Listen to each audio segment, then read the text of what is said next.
بسم اللہ الرحمن الرحیم۔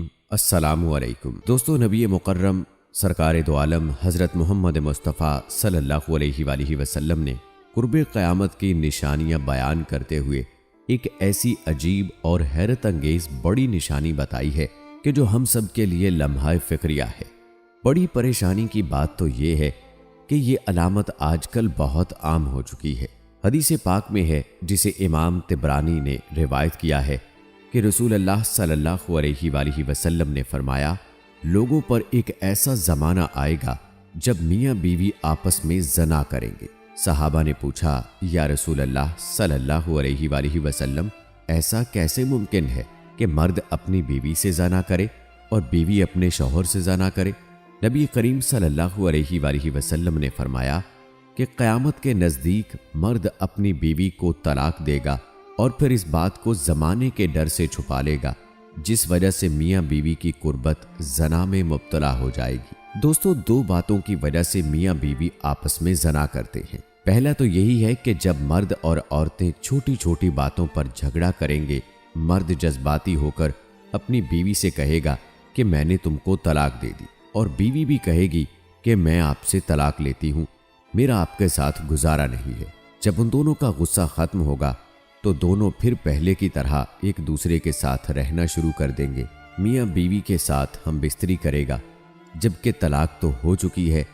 ایسا کرنا زنا کے زمرے میں آتا ہے۔ جب میاں بیوی نکاح کے شرائط میں بن جاتے ہیں، پھر میاں بیوی کی ازدواجی زندگی شروع ہو جاتی ہے۔ پھر جب وہ ایک دوسرے کے ساتھ جھگڑا کرتے ہیں تو ان کے منہ سے طلاق کا لفظ نکل آتا ہے۔ جب ان کی صلح ہوتی ہے تو وہ زنا کاری کرنا شروع کر دیتے ہیں۔ بعض اوقات طلاق دینے کے بعد بھی میاں بیوی آپس میں باہمی رضامندی سے رہنا شروع کر دیتے ہیں اور طلاق کو سنجیدہ مسئلہ نہیں سمجھا جاتا۔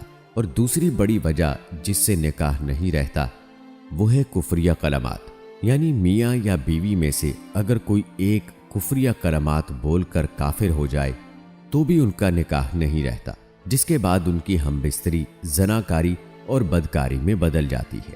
انسان کفرانہ الفاظ کیا بولتا ہے، ہم اس کے بارے میں بیان کرتے ہیں، لیکن ویڈیو میں آگے بڑھنے سے پہلے آپ سے گزارش ہے کہ اگر آپ نے ابھی تک ہمارا چینل مکتب ٹی وی سبسکرائب نہیں کیا ہے تو ابھی سبسکرائب کر لیں، ساتھ میں بیل نوٹیفیکیشن کو ضرور آن کر لیجئے گا تاکہ لیٹسٹ اپلوڈ ہونے والی ویڈیوز آپ تک بر وقت پہنچتی رہیں۔ ویڈیو کو لائک کریں، شیئر کریں اپنے دوستوں کے ساتھ، اور کمنٹ باکس میں اپنی رائے کا اظہار لازمی کیجیے گا۔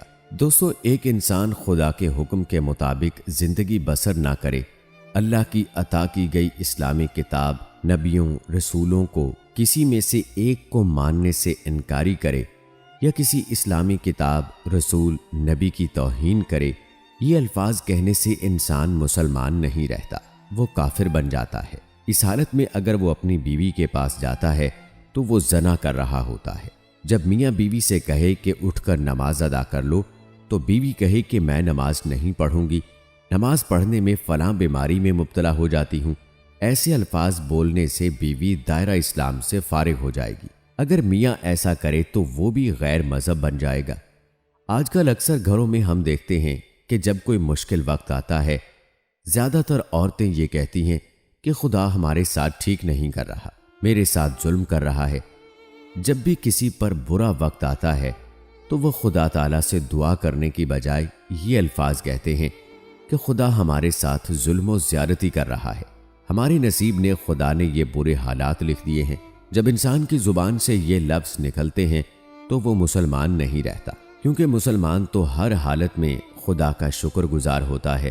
جو بندہ خدا کی رضا سے انکاری کرتا ہے تو وہ کافر ہو جاتا ہے۔ بعض اوقات ایسے واقعات بھی دیکھنے کو ملتے ہیں کہ میاں اور بیوی آپس میں کسی بات پر جھگڑ رہے ہوتے ہیں تو بیوی میاں کو غصے سے کہتی ہے کہ تو نے میرا جینا حرام کر دیا ہے، میں آپ کے ساتھ زندگی نہیں گزار سکتی، مجھے طلاق دے دو۔ اس وقت میاں بھی غصے میں ہوتا ہے، وہ کہتا ہے کہ جا، تم کو فارغ کر دیا، میرا بھی تیرے ساتھ رہنا اپنے آپ کو ذلت میں ڈالنے کے برابر ہے۔ اگر ایسے حالات ہو جائیں تو ہم یہاں ان باتوں کو دیکھ کر فیصلہ کریں گے کہ بیوی نے طلاق مانگی تو میاں نے اس کی ہاں میں ہاں ملا دی، لیکن میاں کی طلاق دینے کی نیت نہیں تھی۔ کبھی کبھار ایسا ہوتا ہے کہ بیوی غصے میں آ کر میاں سے طلاق کا مطالبہ کرتی ہے پر اس کی نیت نہیں ہوتی کہ وہ طلاق لے، اس حالت میں طلاق نہیں ہوتی۔ اس سے ظاہر یہ ہوتا ہے کہ طلاق کی نیت ہو تو طلاق ہوتی ہے، کہ اگر میاں اور بیوی طلاق کی نیت کر کے ایک دوسرے کو فارغ کر دیں تو طلاق ہو جاتی ہے۔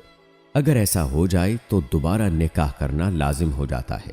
اگر دائرہ اسلام میں رہتے ہوئے دوبارہ نکاح نہیں کرتے اور آپس میں مل جاتے ہیں تو وہ زنا کر رہے ہوتے ہیں۔ دوستو، ہمیں چاہیے کہ ہم جب غصے میں ہوتے ہیں تو ہم جو بھی الفاظ اپنے منہ سے نکالتے ہیں تو ہمیں پتہ ہونا چاہیے کہ ہم کیا بول رہے ہیں۔ ایسا بولنے سے ہم کو کسی مشکل کا سامنا تو نہیں کرنا پڑے گا۔ قاری ثناء اللہ پانی پتی نے اپنی کتاب میں لکھا ہے کہ اگر دو بندے شریعت کے بارے گفتگو کر رہے ہیں تو ان میں سے ایک یہ بات کہے کہ میں شریعت کو نہیں مانتا تو وہ کافر بن جاتا ہے۔ ایسے تو آج کل عام ہو رہا ہے۔ دوستو، ہمیں چاہیے کہ ہم اپنے عالموں فاضلوں سے پوچھیں کہ جناب کلمات کفریہ کیا ہے۔ ایسا نہ ہو کہ ہم دائرہ اسلام سے باہر ہو جائیں اور ہم کو علم تک نہ ہو۔ اس لیے ہم کو یہ علم حاصل کرنا ضروری ہے کہ کہیں ہم سے باتیں کرتے ہوئے ایسے الفاظ نہ نکل جائیں جو الفاظ ہم کو دائرہ اسلام سے باہر کر دیں۔ اسی طرح اگر ایک مرد اور عورت آپس میں جھگڑتے ہیں تو وہ غصے میں ایک دوسرے کو طلاق دے چکے ہوتے ہیں اور ان کو اس بات کا علم ہی نہیں ہوتا اور پہلے کی طرح زندگی بسر کر رہے ہوتے ہیں۔ تو اس حالت میں اگر وہ ہم بستری کرتے ہیں تو وہ زنا کر رہے ہوتے ہیں۔ اگر بیوی اپنے میاں کی غیر موجودگی میں طلاق کی نیت کر کے کہتی ہے کہ اپنے خاوند سے میں نے طلاق لے لی ہے تو ایسی صورت میں طلاق نہیں ہوتی جب تک کہ شوہر اس کو طلاق کی نیت سے طلاق نہ دے دے۔ شریعت ہمیں یہ حکم دیتی ہے کہ انسان کو ہر وقت علم حاصل کرتے رہنا چاہیے۔ ہمیں ایسے الفاظ کے مفہوم کے بارے میں بھی علم ہونا چاہیے جو ہم اپنے منہ سے غصے سے نکال بیٹھتے ہیں۔ یہ جو دور گزر رہا ہے اس میں تو ہر بندہ ہی جذبات سے کام لے رہا ہے۔ اس میں برداشت کا تو سوال ہی پیدا نہیں ہوتا کہ اپنے گھر میں بیوی میاں کی بات برداشت کر لے اور میاں بیوی کی بات کو سکون اور تسلی سے سن لے۔ وہ غصے میں آ کر ایک دوسرے کو طلاق دے دیتے ہیں۔ طلاق دینے کے لیے کچھ الفاظ تھوڑا مختلف بھی ہو سکتے ہیں، جیسا کہ میرا تمہارے ساتھ گزارا نہیں ہے، یا میں اب تمہارے ساتھ نہیں رہ سکتا، یا تم مجھ سے فارغ ہو۔ یہ الفاظ طلاق کے ہی زمرے میں آتے ہیں۔ جب ان کا غصہ کم ہوتا ہے تو ان کو سمجھ آتی ہے کہ میں نے کیا لفظ بول دیے ہیں۔ اس پر دونوں ہی خاموشی سے زندگی بسر کرنا شروع کر دیتے ہیں، حتیٰ کہ ان دونوں کو ہی پتہ ہوتا ہے کہ ہم دونوں کی طلاق ہو گئی ہے، پر وہ یہ بات بدنامی کے مارے کسی سے نہیں کرتے کہ معاشرہ ہمیں جینے نہیں دے گا۔ ہمارے معاشرے میں کچھ میاں بیوی ایسے بھی موجود ہیں کہ جنہوں نے چند سال پہلے ایک دوسرے کو غصے میں آ کر طلاق دے دی تھی۔ جب ان کا غصہ کم ہوا تو انہوں نے سوچا کہ ہم دونوں ہی نیک اور پرہیزگار ہیں، اگر کسی کو پتہ چلے گا تو معاشرے میں ہماری ناک کٹ جائے گی، لوگ ہمیں بدنام کریں گے، ہماری اولاد بگڑ جائے گی۔ یہ بات سوچ کر وہ دونوں دوبارہ سے اکٹھا رہنا شروع کر دیتے ہیں۔ اس بات کا کسی کو علم تک نہیں۔ ایسی حالت پیش آتی ہے تو میاں بیوی آپس میں زنا کر رہے ہوتے ہیں۔ بے شک آج کل نبی کریم صلی اللہ علیہ وآلہ وسلم کی یہ پیشین گوئی پوری ہو چکی ہے جو کہ انہوں نے قرب قیامت کے لیے فرمائی تھی، یعنی خاوند اپنی بیویوں اور بیویاں اپنے خاوندوں سے زنا کر رہی ہیں، کیونکہ لوگوں کو یہ علم تک نہیں ہے کہ ان کا نکاح ہے یا ٹوٹ چکا ہے۔ نکاح کے ٹوٹ جانے پر بھی ہم معاشرے میں بدنامی کے مارے اکٹھے رہ رہے ہوتے ہیں۔ اللہ تعالیٰ سے دعا ہے کہ اللہ ہمیں آپس میں صلہ اتفاق سے رہنے کی توفیق عطا فرمائے اور سنت نبی صلی اللہ علیہ وآلہ وسلم کے مطابق زندگی بسر کرنے کی توفیق عطا فرمائے۔ آمین ثم آمین۔ امید کرتے ہیں ہماری آج کی ویڈیو آپ کو پسند آئی ہوگی۔ اس ویڈیو کے بارے میں اپنی رائے ضرور دیجیے گا۔ ملتے ہیں اگلی ویڈیو میں، تب تک کے لیے اللہ حافظ۔